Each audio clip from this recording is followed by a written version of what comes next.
As you no, India ने बहुत ही बड़ा टारगेट सेट किया है न्यूक्लियर एनर्जी को लेके। 2047 में इंडिया ने टारगेट जो सेट किया है बहुत ही एम्बिशियस टारगेट है। It is 100 gigawatts.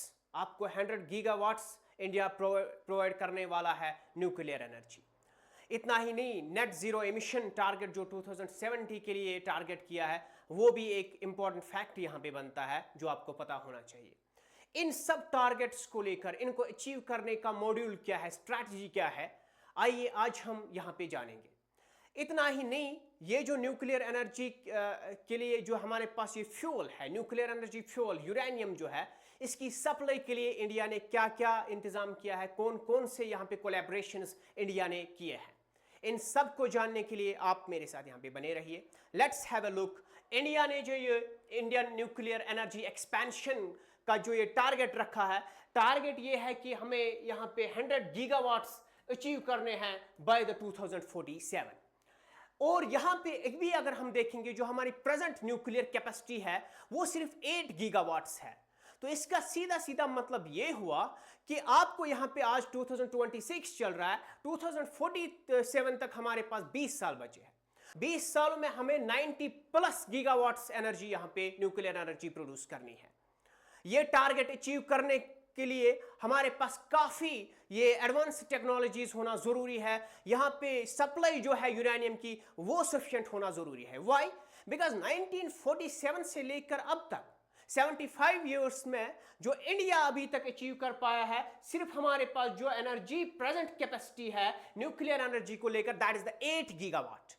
और 8 गीगावाट से 100 गीगावाट तक पहुंचने के लिए हमने जो यहां पे टारगेट सेट किया है, that is for the next 20 years. सिर्फ 20 साल नेक्स्ट में हम ये टारगेट सेट करेंगे अंडर द विकसित भारत गोल। अब यहां पे as you know time is less but the target is very high. तो क्या क्या यहां पे हमारे पास ये जो इनिशिएटिव्स है जो लिए गए हैं। यहां पे पहले यहां पे जो आप जानने के लिए आपके पास यहां पे कुछ चीजें हैं, वो ये है कि इंडिया में ये जो न्यूक्लियर पावर प्लांट्स है कहां कहां पे है। सबसे इंपॉर्टेंट न्यूक्लियर प्लांट जो यहां पे राजस्थान में है, रावतबटा पावर स्टेशन जो यहां पे है राजस्थान में पाया जाता है। हालांकि ये in collaboration with some country, एक कंट्री के साथ इन कोलैबोरेशन ये प्रोजेक्ट स्टार्ट किया गया था। वो कंट्री कौन सी थी जिसके साथ ये इन कोलैबोरेशन प्रोजेक्ट स्टार्ट किया गया था, ये आप बताइएगा। उसके बाद काकरापार जो गुजरात में है, तारापुर जो महाराष्ट्र में है, कायगा कर्नाटक में है, कुंदनकलाम राजस्थान में, ये तमिलनाडु में। इंपॉर्टेंट, बहुत ही इंपॉर्टेंट है क्योंकि ये डेवलप किया गया था in collaboration with the Russia. Kudankulam power project, nuclear power project जो है तमिलनाडु में है, in collaboration with the Russia ये बनाया गया था। हालांकि सारे रिएक्टर्स अभी भी ऑपरेशनल नहीं है बट इस पे काम चल रहा है। Madras atomic power station maps Tamil Nadu में है। नरोरा जो सेंटर ऑफ द इंडिया में देखा जाता है, उत्तर प्रदेश में देखा जाता है। अब इसके लिए ये जो यूरेनियम है, व्हाई यूरेनियम इज इंपॉर्टेंट। जिस तरह आपकी गाड़ी को चलाने के लिए फ्यूल की जरूरत पड़ती है, कोई भी एनर्जी प्रोड्यूस करने के लिए आपको कोई एनर्जी कन्वर्जन करना पड़ता है ना वहां पे। If you are trying to achieve कि हम यहां पे ये जो इलेक्ट्रिक एनर्जी है, हम यहां पे टारगेट सेट करेंगे कि ये हम न्यूक्लियर एनर्जी से, हम न्यूक्लियर पावर प्लांट से ये अचीव करेंगे जो हमारी यहां पे रिक्वायरमेंट है, तो यूरेनियम इसके लिए एक इंपॉर्टेंट फ्यूल बन जाता है। न्यूक्लियर रिएक्टर के लिए सबसे इंपॉर्टेंट फ्यूल जो है वो यहां पे यही यूरेनियम बनता है। अब अगर हम यहां पे देखेंगे any disruption in the supply of the uranium, उसका रिजल्ट क्या होगा कि जो यहां पे टारगेट हमारा सेट हुआ है वो अचीव नहीं होगा, बिल्कुल भी अचीव नहीं होगा। तो ये यूरेनियम की सप्लाई विदाउट डिसरप्शन होनी चाहिए। अगर हम देखेंगे यहां पे जो 2025 तक थी, 2025 तक न्यूक्लियर एनर्जी पे गवर्नमेंट की मोनोपोली थी। मोनोपोली मतलब सिर्फ इसका ट्रेड, और यहां पे ये जो न्यूक्लियर पावर प्लांट्स थे इनसे एक्सट्रैक्शन, एनर्जी एक्सट्रैक्शन, ये सिर्फ गवर्नमेंट पॉलिसीज के अंडर होता था। सिर्फ गवर्नमेंट यहां पे ये करता था, कोई भी प्राइवेट सेक्टर इसमें इन्वेस्टमेंट नहीं करता था। इसकी वजह, ये भी एक वजह है कि शायद हम यहां पे लिमिट कर रहे हैं 8 गीगावाट्स पे। अब 2005 में 2005 में एक एक्ट के अंडर, शांति एक्ट जो था, उस एक्ट के अंडर ये यहां पे प्राइवेट सेक्टर को भी लाया गया, गवर्नमेंट की मोनोपोली जो है वो खत्म की गई है। अब प्राइवेट कंपनीज को भी, प्राइवेट सेक्टर को भी इसमें अलाउ किया गया है कि आप आके इसमें इन्वेस्ट करो। ये जो हमारे पास रिन्यूएबल एनर्जी टारगेट है उसको अचीव करने के लिए इनको अलाउ किया गया है कि आप आ जाओ यहाँ पे, ये अपना ये पैसा डालो, यहाँ पे इन्वेस्ट करो और इसको स्ट्रेंथन करो, बूस्ट करो एनर्जी सेक्टर को, रिन्यूएबल एनर्जी सेक्टर को।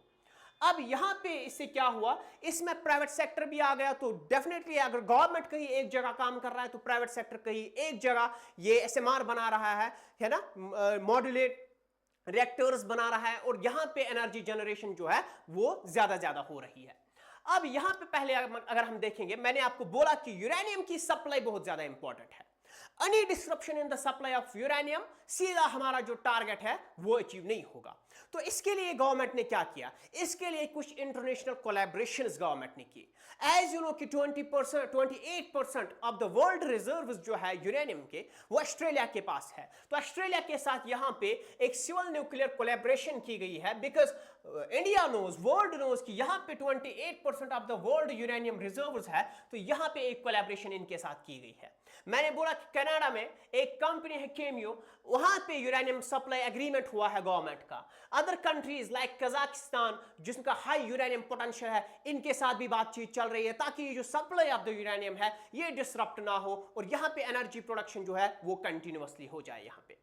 अब इन्वेस्टमेंट कैसे हो रही है यहाँ पे, इंडिया का जो डेवलपिंग यहाँ पे सेक्टर है न्यूक्लियर एनर्जी पावर प्लांट्स में, हम एसएमआर पे ज्यादा काम कर रहे हैं, स्मॉल मॉड्यूलर रिएक्टर्स, ठीक है ना, स्मॉल मॉड्यूलर रिएक्टर्स पे, और इन्वेस्टमेंट टारगेट है 20,000 करोड़ अप्रोक्सीमेटली। अब टाइप्स ऑफ न्यूक्लियर रिएक्टर्स, जैसे कि हम एसएमआर पे काम कर रहे हैं, टाइप्स ऑफ न्यूक्लियर रिएक्टर्स क्या क्या होते हैं। एक हमारे पास होता है माइक्रो रिएक्टर, जिसकी कैपेसिटी होती है अप टू 20 मेगावाट्स, और उसके बाद एसएमआर स्मॉल मॉड्यूलर रिएक्टर होता है जिसकी कैपेसिटी होती है from 20 to 300 megawatts, and conventional reactor जो बड़े रिएक्टर्स होते हैं मोर देन 1000 मेगावाट्स तक जाने के लिए या बियॉन्ड 1000 मेगावाट्स तक जाने के लिए हमें कन्वेंशनल रिएक्टर्स की जरूरत पड़ती है। हम यहाँ पे किधर है, हम स्मॉल मॉड्यूलर रिएक्टर्स पे, एसएमआर पे ज्यादा काम कर रहे हैं। अब इतना ही नहीं, जैसे मैंने आपको बोला कि एक टारगेट जो सेट हुआ है न्यूक्लियर जीरो इमिशन का, जो यहाँ पे टारगेट होगा 2070 का, तो एज यू नो कि nuclear energy clean source of energy है।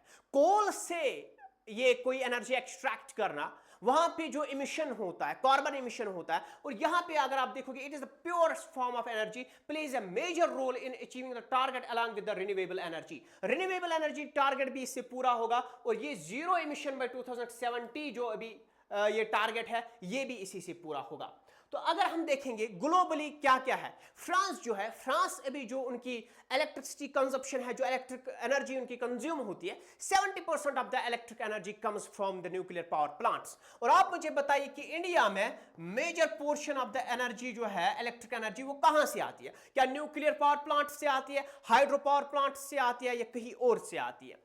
अब यहां पे अगर आप देखोगे यूएसए में हाई डिपेंडेंसी देखी जा रही है इस पे, रशिया, चाइना, ये सारे रिएक्टर्स बना रहे हैं और इस पे काफी ज्यादा काम कर रहे हैं, ठीक है ना। तो क्या क्या हमने यहां पे देखा, ये आपको यहां पे एक शॉर्ट नोट में आपको सब कुछ देखने को मिलेगा। अब ये टॉपिक इतना इंपॉर्टेंट क्यों है? क्योंकि इस टॉपिक से कंटिन्यूअसली यूपीएससी से लेकर एसएसबी तक काफी क्वेश्चंस बन गए हैं, और कंटिन्यूअसली ये टॉपिक है जिस पे काफी ज्यादा काम चल रहा है, क्योंकि एज यू नो कि अभी जो यहाँ पे जियोपॉलिटिकल सिचुएशंस भी है उन पे भी न्यूक्लियर एनर्जी पे काफी ज्यादा चर्चा चल रही है, तो ये एक टॉपिक बहुत ही बढ़िया टॉपिक यहाँ पे बनता है। एक क्वेश्चन जो पूछा गया था यूपीएससी में कि consider the following nuclear power plants. अब यहां पे आपने भी पढ़ा कि तारापुर जो है, आपको यहां पे बोलना है कि करेक्टली कौन कौन सा मैच है।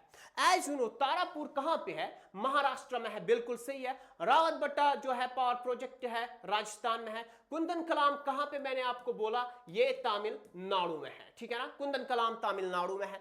अब यहां पे ये तो ठीक है, ये भी ठीक है, लेकिन ये गलत मैच किया गया है। तो which of the following is correctly matched? 1 and 2 only, बिल्कुल सही है, 3 नहीं है यहां पे। तो यहां पे 1 and 2 option A is the correct option.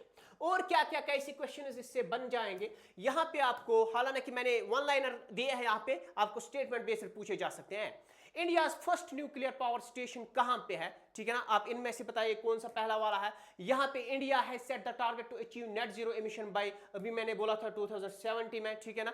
यहां पे इंडिया का टारगेट क्या है, कितना अचीव करना है, 100 गीगावाट से अचीव करना है। तो ऐसे ऐसे क्वेश्चन, स्मॉल मॉड्यूलर रिएक्टर्स कहां से कहां तक एनर्जी प्रोडक्शन करता है, ये क्वेश्चंस आपसे पूछे जा सकते हैं अपकमिंग एग्जाम में। तो इस टॉपिक को प्रिपेयर कीजिएगा। 1 पेज नोट मैंने यहां पे दिया है, अगर आपको अपनी तरफ से भी इसमें कुछ ऐड ऑन करना होगा, क्वेश्चन इस पे देखिए कैसे क्वेश्चन पूछे गए हैं, न्यू करंट अफेयर्स इसमें ऐड कीजिएगा। At the end of the day you will have 1 page note on this topic जो आपके बहुत ही काम आएगा। Thank you, have a nice time.